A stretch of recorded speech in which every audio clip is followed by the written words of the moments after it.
नमस्कार बंधुओं, स्वागत है आप सभी का श्री प्रभुवाणी चैनल में।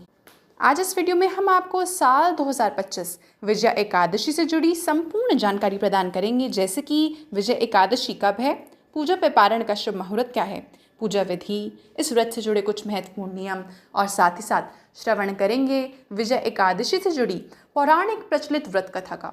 तो चलिए बिना किसी देरी के वीडियो को शुरू करते हैं।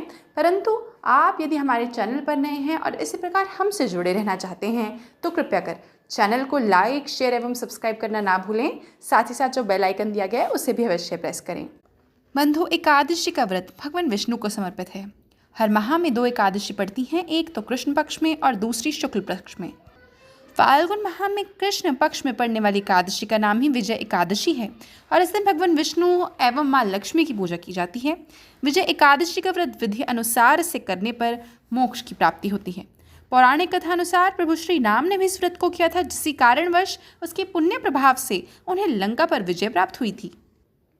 अब आइए बंधु जान लेते हैं विजय एकादशी तिथि एवं शुभ मुहूर्त। तो बंधु, साल 2025 में विजय एकादशी का व्रत 24 फरवरी को रखा जाएगा।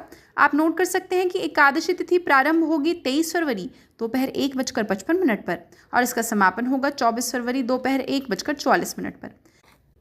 बंधु, गोधूली मुहूर्त है 24 फरवरी शाम 6:15 से लेकर 6:40 तक। अभिजीत मुहूर्त रहेगा दोपहर 12:11 से 12:57 तक।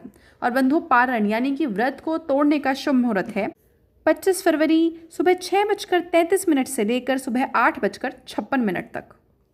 आइए अब जान लेते हैं विजय एकादशी से जुड़ी पूजा विधि। तो बंधु, एकादशी के दिन प्रातःकाल स्नान के बाद व्रत का संकल्प लें और इसके बाद पूजा में धूप, दीप, फल, पंचामृत शामिल करें। इस दिन बंधुओं भगवान विष्णु की पूजा का विधान है। पूजा में विष्णु जी को फल और मिठाइयों का भोग लगाएं और उनकी प्रिय तुलसी दल चढ़ाएं। अब विष्णु जी के आगे देसी घी का दीपक जलाएं और विष्णु सहस्त्र नाम का पाठ कर आरती करें। इसके बाद अगले दिन द्वादशी पर किसी ज़रूरतमंद व्यक्ति को भोजन कराएं और उन्हें अपने सामर्थ्य अनुसार दान दक्षिणा देकर व्रत का पारण करें।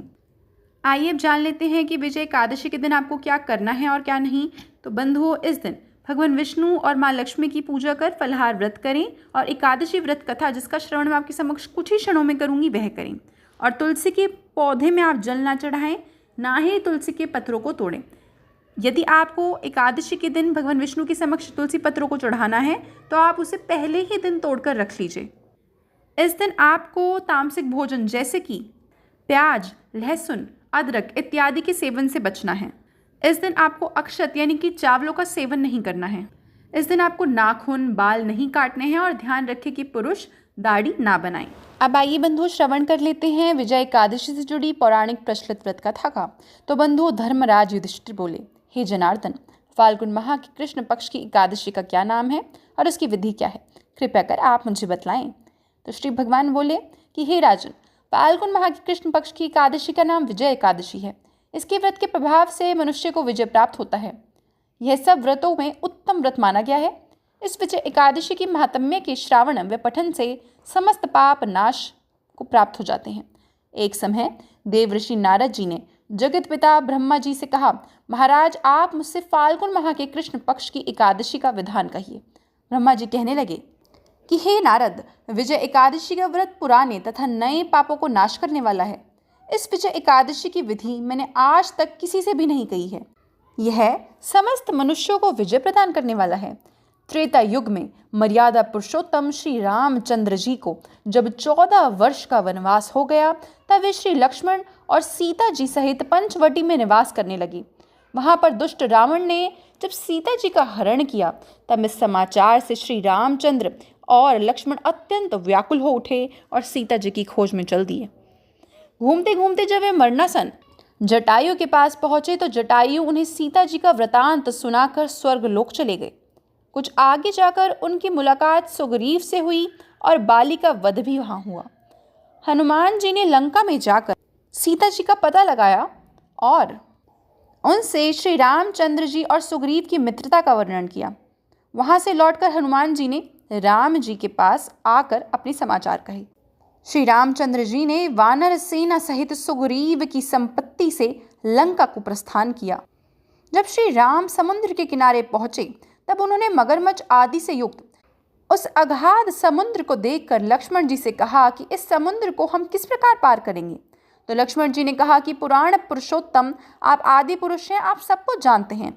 यहाँ से आधा योजन दूर पर कुमारी द्वीप में वकदालभ्य नाम के मुनि रहते हैं। उन्होंने अनेक ब्रह्मा देखे हैं। आप उनके पास जाकर इसका उपाय पूछिए। लक्ष्मण जी इस प्रकार के वचन सुनकर श्री रामचंद्र वकदालभ्य ऋषि के पास गए और उनको प्रणाम करके बैठ गए।